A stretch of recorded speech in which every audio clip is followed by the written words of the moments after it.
You can hear it immediately, it just makes the vocals wide. Be careful to not overdo it because it then sounds a little weird or washed out.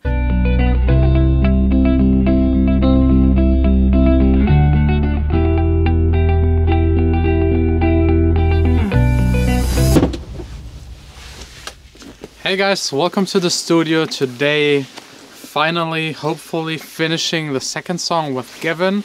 You might have been here already on the channel while I was recording it with him here in my studio. I think that was like half a year ago, and the We Runnin' track was already finished, released. Now it's time for the second one with him. Working on the song for a while, I realized the chorus doesn't really fit to what I had in mind. So he had to re-record it, send it to me. I got it now. So it's time to work on those vocals, make them sound professional, and just integrate them into the song, and hopefully finishing my next single today. So to actually get a good professional vocal sound, the most important step is also the very first step, and that is recording the vocals. Make sure you get someone that can actually sing and hits the notes and knows to write lyrics, because these are things you can't change in post-production that much. I know there's Melodyne and you can try to fix it, but at some point it would just sound awkward. So get someone that does a good performance. The better the singing, the less you have to do, and the better it will actually sound at the end. Have the pop filter in front of the microphone. A microphone like this AKG, what is this, Perception 220 is good enough to record most things. By the way, if you're interested in the mic, it's linked down below in the description. Same for all of the equipment here in the studio. Let's be honest, like the performance, the singing, it's 90% of a professional sound. You can just rescue a vocal to maybe 10, 15, maybe even 20% depending on the song. If it's an acoustic song, just guitar and voice, it has to be spot on. If it's like a dance EDM track and just someone mumbles something within the break to make the people dance and party hard, you could get away with less good vocals and still have a professional sound. Whenever I get vocals that I didn't record, I first check if the performance is alright. With Gavin, I'm not worrying that much because he's a really good singer, songwriter. You don't have to stay.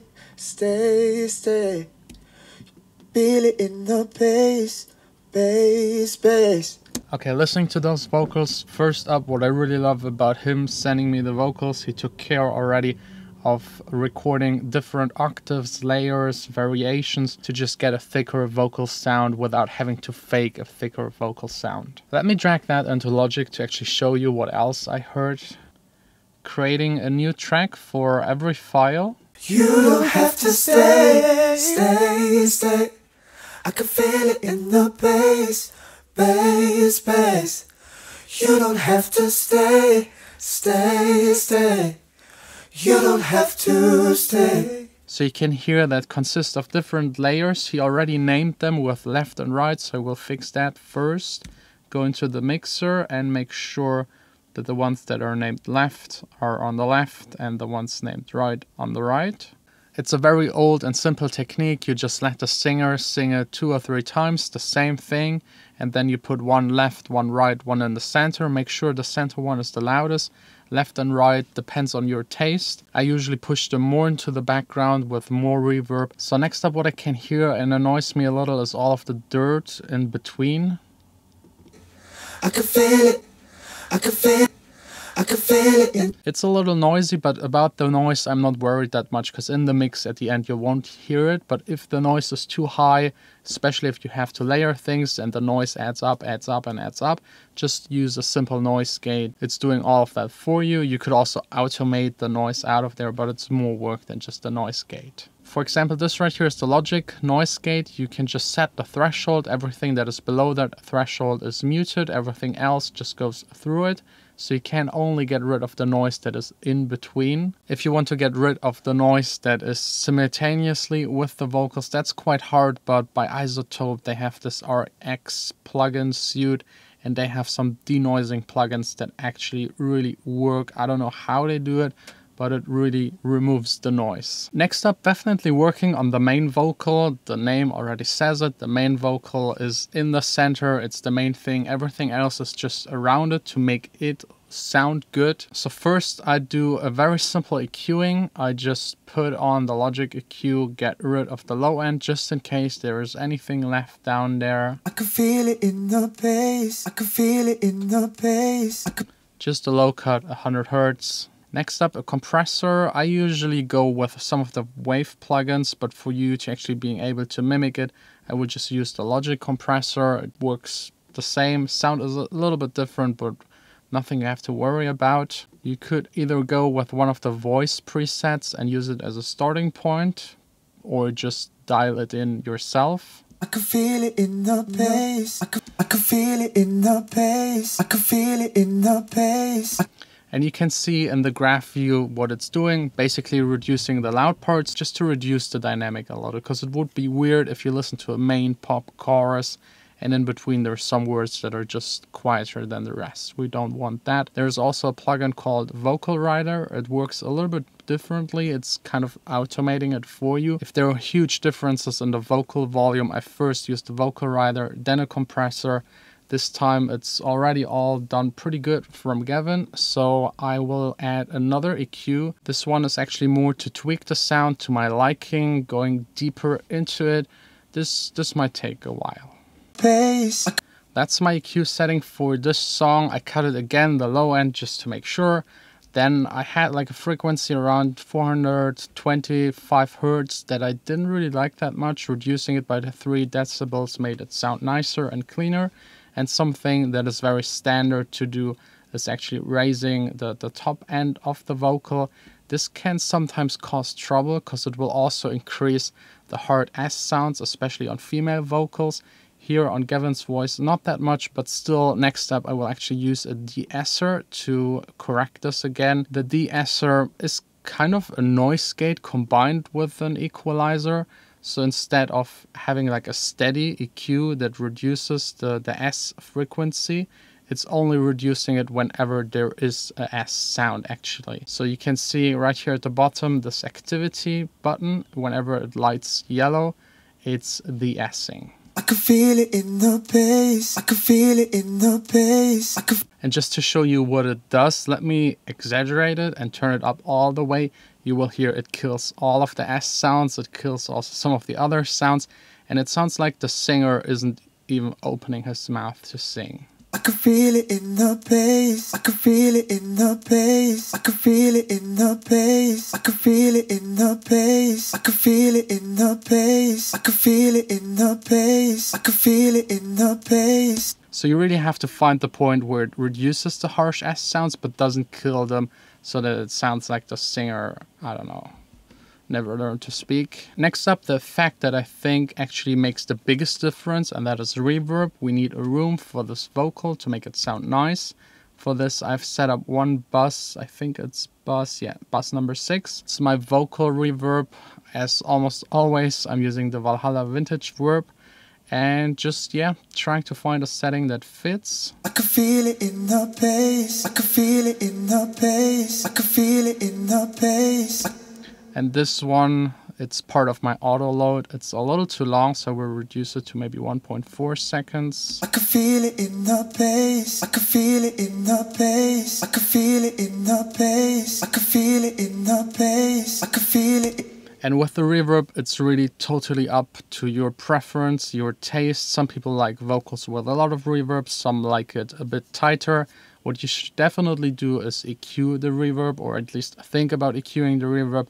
Getting rid of the lower frequencies usually makes it sound nicer. Sometimes you can also reduce the high frequencies and apply a high cut to make it sound tighter and not so washed out. Next up, it's all about applying almost the same things to all of the other layers, to the left and right, to the octaves up and down, to the variations that are also spread out left and right. And if you don't have different layers, there's actually a small trick I want to show you first. That's something I made back in the days quite a lot on club music, because you usually just get one file, one track for the vocals. And that effect is actually here on bus number 14. It's the chorus by Logic. I have it on the mega wide chorus setting. And then I just dial a little bit of it into it, sometimes even half of the channel. So first without it. I can feel it in the bass. I can feel it in the bass.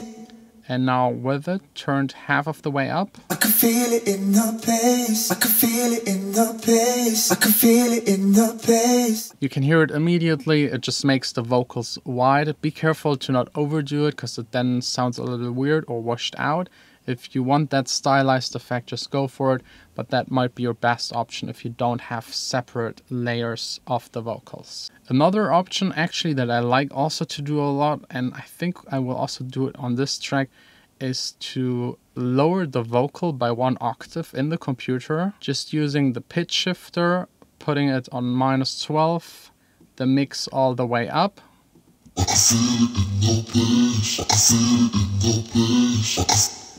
On the lower octave, getting rid of the reverb, you don't need the reverb twice, and making it really quiet, just mixing it to the original vocal.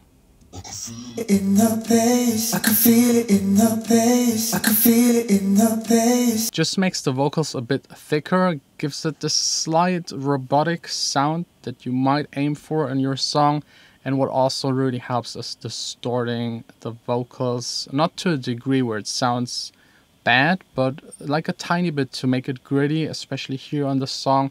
I have the feeling it's going into a little bit too much of a cheesy direction, so making it gritty and rough makes it sound more interesting. For this, I'm using by Sound Toys the Decapitator, also copying it to the main vocal, that is the octave up. In the bass, I can feel it in the bass. That's definitely too much. I can feel it in the bass. I can feel it in the bass. I can feel it in the bass. I can feel it in. But you can always just dial down the mix and just add maybe 10% of it just for the character and the warmth. I can feel it in the bass. I can feel it in the bass. I can feel it in the bass. So I think for now that's it with the vocals. The rest I have to decide once I put it into the main song, because now I just edited the vocals in a different project, because my computer can't handle the actual project with all of the tracks running at the same time. So I did the vocal editing in a separate project. We'll bounce it out. But first, let me play you again the vocals without any editing, so you can compare it to the edited version. Let's get rid of all of these effects. I can feel it in the bass. I can feel it in the bass. I can feel it in the bass. I can feel it in the bass. I can feel it in the bass. I can feel it in the bass. And I think this way it could really work with the main track together. So next up, just putting it in the main track, doing all of the mixing, getting it to work together. Because once you have the other elements playing, it's actually adjusting the vocals to the other elements and the other elements to the vocals. It really always depends on the track, especially things like EQing, compression, and the effects. Let me hold your hand to see beyond the stars. Lift me up to a higher place. Let me hold your hand to see beyond the stars. The bridge, definitely my favorite part, just the piano, the voice. But yeah, all in all, the song is... I can't really say finished. I might need one more day.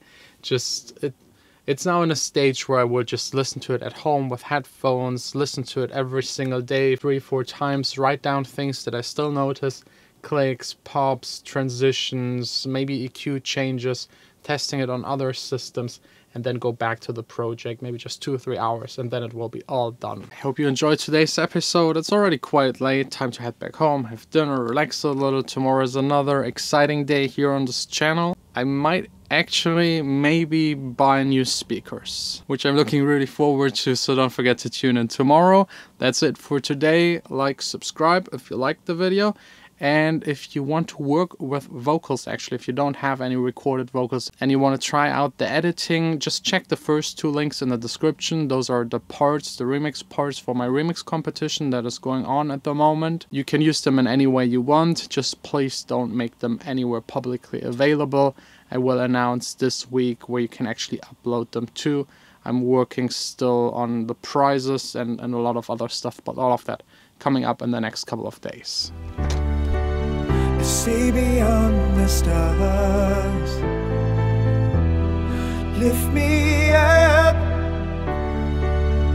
to a higher place. Let me hold your hand. Let's see beyond the stars.